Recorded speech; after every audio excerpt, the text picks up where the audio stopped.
When my girlfriend broke up with me last year, I went full NGTOW. I decided that was it. I was done with women for good, or at least for the foreseeable future. I figured I'd buy one of those super realistic sex dolls, you know the ones. Made from silicone, hand design, looks like a supermodel. Cost an absolute fortune. The perfect solution. It just made so much sense at the time. Megan, my ex, literally drove me insane with her constant need for reassurance. She needed to know that I loved her, that I was faithful to her, that I wanted the same things she wanted, that I'd love her even if she put on weight or lost the use of her legs in an automobile accident. Jesus. Every day was Groundhog Day with that woman. Every day I'd run the full gauntlet of female insecurities. It got to the point I couldn't stand the sight of her. I couldn't stomach being around her. I couldn't even take that perfume she wore. It was called Velvet Wing. It smelled cheap and desperate. By the time we broke up, by the time she moved on to someone new, I'd figured either a dog or a sex doll would make a far better companion, and you didn't have to feed a sex doll. Sex dolls don't need reassurances. Sex dolls don't need a shoulder to cry on. I'd read about this company somewhere in the Appalachian Mountains called Silent Partners. They specialize in life-size, anatomically correct sex dolls, molded from silicone and thermoplastic elastomer.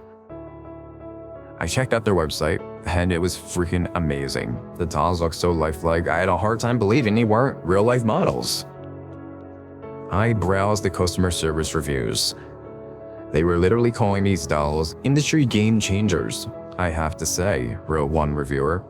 My doll, no, and he is so lifelike I still can't believe it. I can almost convince myself I'm in love with her.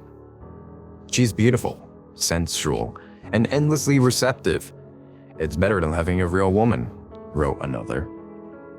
The website was tastefully arranged, sophisticated. They had precast dolls, steel skeletons built from the ground up, incredibly flexible musculature, infinitely posable, with male and transvestite alternatives, and even a customizable option which allowed you to choose your doll's specs up front. The doll I eventually chose was called Gabrielle. She was a brunette, 5 feet 6 inches, with a 26D bust and a 19-inch waist. She reminded me of a girl I was infatuated with when I was a teen. I remember the day my doll arrived, packaged in a discreet wooden crate. I actually sat there on the stairs with a crowbar in my hands, just staring at that box, trying to work up the courage to open it. It was weird. It was like meeting a girl for the first time. I felt inexplicably shy. Eventually, I jimmied the crate open. The fact she was perfect in every way didn't stop me from feeling like a pervy old man as I lifted the doll out of her bubble wrapping and laid her on the couch.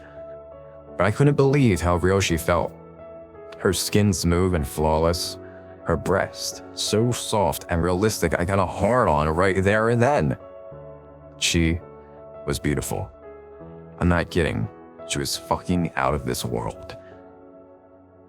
I dressed her, undressed her, posed her, took photos of her, and just basically tried to get used to having her around, but it was an effort. The fact the doll looked so lifelike, coupled with the fact that she wasn't alive, kind of creeped me out. It was like hanging out with a beautiful corpse. The fact this particular corpse was in her early 20s and the fact that I was in my early 40s didn't help the weird quasi-pedophilia, quasi-necrophilia vibe I was getting. I have to admit, in the beginning, possessing that doll just made me yearn for a living, breathing woman. I was overcome by the slow realization that no doll could replace the real thing, no matter how flawless it was. I sat across the room from her, listening to fusion music, smoking a joint, drinking a glass of Pinot Noir, and staring at the doll. And then, for a long time, I tried not to stare at her, only to wind up staring at her again. I couldn't believe how lifelike she was. Sex with the doll was pretty goddamn spectacular. She was silky smooth, and her skin was pliable, just the way real skin is, and slipping inside her, I remember thinking, Jesus, this is so good. It bothered me less and less that she wasn't moving or responding or making any sound of pleasure or discomfort. All I cared about was my own pleasure. And when it was over, I rolled over in bed with a deep sigh, content with the knowledge I'd made the right choice. Afterwards, I cleaned her and packed her away, and then I went to bed. It must have been 3 in the morning when I woke up to this dreadful sense someone was in the room with me. It was in that half awake, half asleep state when you can't move but your mind is fully functional. The room was dark and there was someone lying beside me, stroking my arm. "Do you love me, Derek?" a woman's voice whispered. "I love you, babe." I was struggling like crazy to wake up, moaning and whimpering in panic, but it was no use. A pair of soft lips brushed my ear. "Don't be afraid," the voice whispered. "I'm here with you. I've always been here." An instant later, I'm jerking awake to the sound of the alarm, and morning sunlight is steaming through my window. I figured it was a dream. I used to experience recurring nightmares as a kid. Sleep paralysis, night terrors, that kind of thing. So I didn't think much about it. Not in the beginning. I had sex with Gabrielle as often as 3 or 4 times a night. It was the sheer novelty of it. I didn't have to give a damn about someone else's pleasure. It was all about me. And it actually felt refreshing. I could indulge myself. I could bring sex back to its sweating, confronting origins where it belonged. There was no post-coital Q&A session to contend with. No feelings to soothe, no feathers to smooth. But as so often happens, work got in the way of our budding relationship. I was away from home for days at a time, and I couldn't exactly take a sex doll with me. I remember this one time I was away from home for a couple of weeks, and sure, I visited a couple of brothels in that time, why not? If I work hard, I play hard. When I got back home from that trip, I found my bedroom a wreck. My clothes cut up with a box cutter and scattered everywhere. The words cheater, liar, bastard, and blossomed on the walls in black marker. I called the police. Damn right, I did. But the cops couldn't find any sign of a break-in, and that's when I started suspecting my ex. The bitch still had a key. She must have feelings for me still. Jesus, what a psycho. My suits, my casual clothes, even my fucking shoes. She'd totaled everything with a kind of precision only a crazy person is capable of. I got a locksmith to change the locks, and then I made an appointment to have a security system installed. I woke up that night, and once again I was paralyzed. This time I felt hands around my throat, fingers digging into my windpipe, and I was struggling against the sensation of being choked. In the dark of the room, I could make out a female form sitting astride me. Couldn't see her face, but her breath was sweet against my face, and as I fought to free myself from the paralysis, I heard a voice hiss. Who was she? My lungs were screaming in agony, my eyes bulging out of their sockets, and I was making this long, thin sound as I tried to suck air into my chest. As I watched, the figure leaned over and whispered in my ear, "You better not be messing around behind my back, you fucker." Suddenly she was gone. I was jackknifing out of the bed, hitting the light switch in a mad panic and spinning around, looking for my assailant. The room was empty. I tore through the house, but I was alone. It didn't make any sense.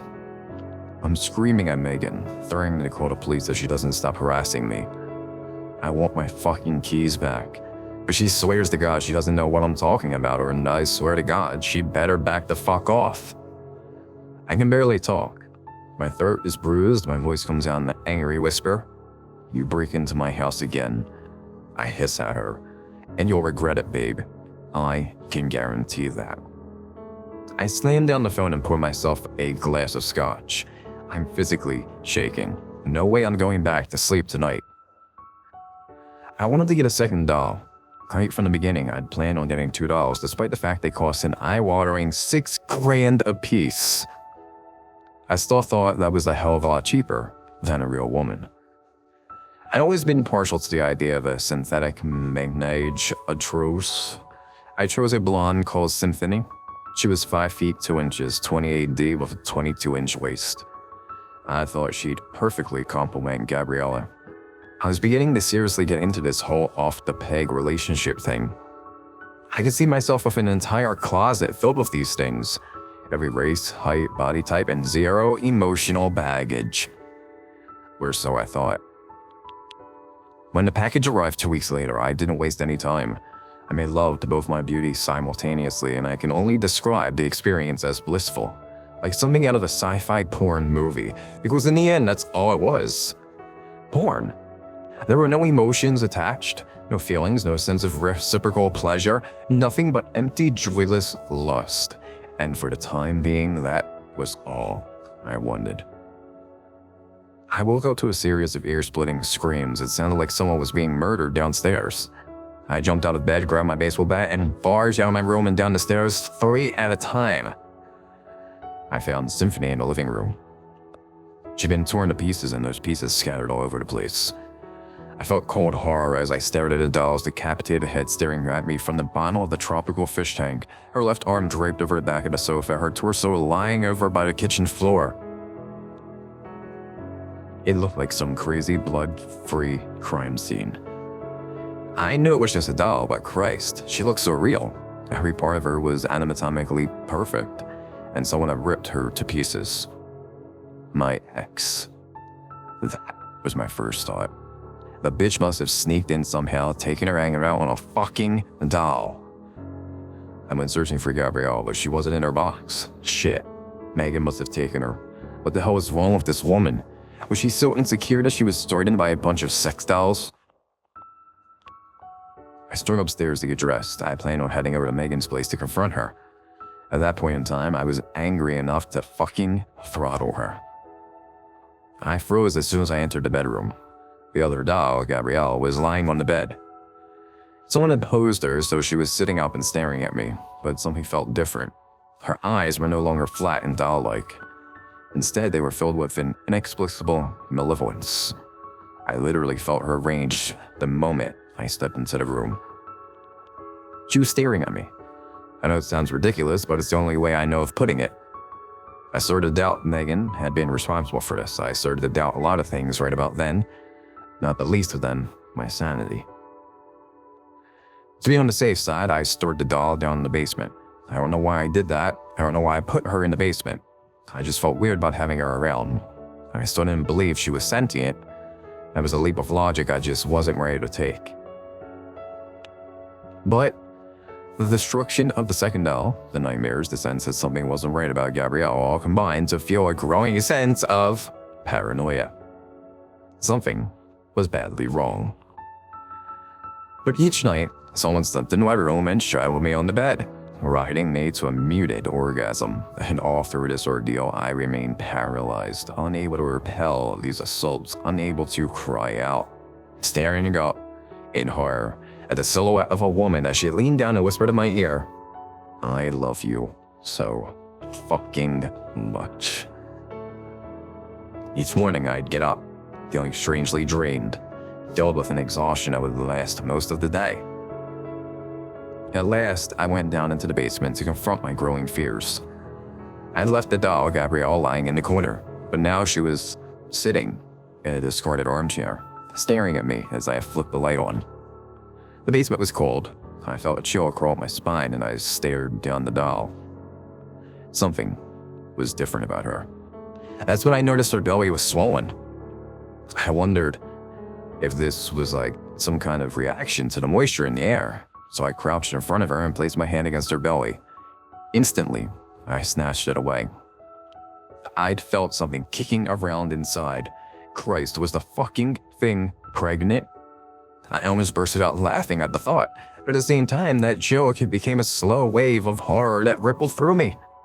The way she was staring at me, the thing was alive. Those eyes were alive.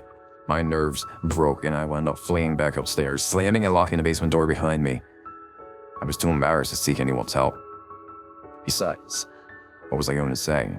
I think my sex doll was possessed. And by the way, she may be pregnant too? I was going crazy. A rat probably crawled up inside her and was nesting there. That was the kicking sensation I felt. I just had to put it out of my head. What I needed was a real relationship. I've been spending too much time around those fucking dolls. The nights were the worst. I started locking my door, keeping the light on, but every time I wake up, the lights are off and the door is wide open and something is sitting on top of me, rocking back and forth and crooning in a lyrical voice. "He's going to look just like his daddy." Oh, Derek. I'm so happy.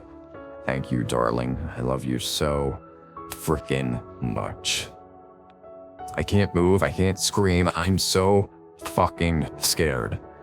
I'm trying to put things together in my head, but none of the pieces fit. They're not dolls, they're some kind of life form masquerading as dolls. Maybe alien, maybe demonic. They're more perfect versions of ourselves. This is how they're going to take over, one lonely bachelor at a time. I want to drag that thing out of the basement and set fire to it in the backyard. $6,000 up in smoke, but I don't fucking care, I just want it out of my life. Right, don't go back to the basement. I'm too scared of what I might see. A crate arrived 2 weeks later. It was identical to the ones my dolls arrived in, so I assumed it was from the same company. I didn't order anything from them, so I refused to sign for it. The delivery man shrugged and took the crate away with him. But when I came downstairs a couple hours later, the crate was sitting in the middle of my living room. That freaked me out. I called up the doll company, but they weren't responding. I called the delivery company, but after 3 attempts, I realized the number for the delivery company was the same number for the doll company. I put the phone down and sat staring at the crate. It took me a long time to work up the courage, but I eventually jimmied it open. There was a male doll, nesting inside. I pulled it out of its bubble wrapping and sat staring at it. The doll was identical to me in every way. I locked myself in my bedroom and piled every item of furniture I can against the door. I hear them whispering out there. They're talking about me. They're planning on replacing me.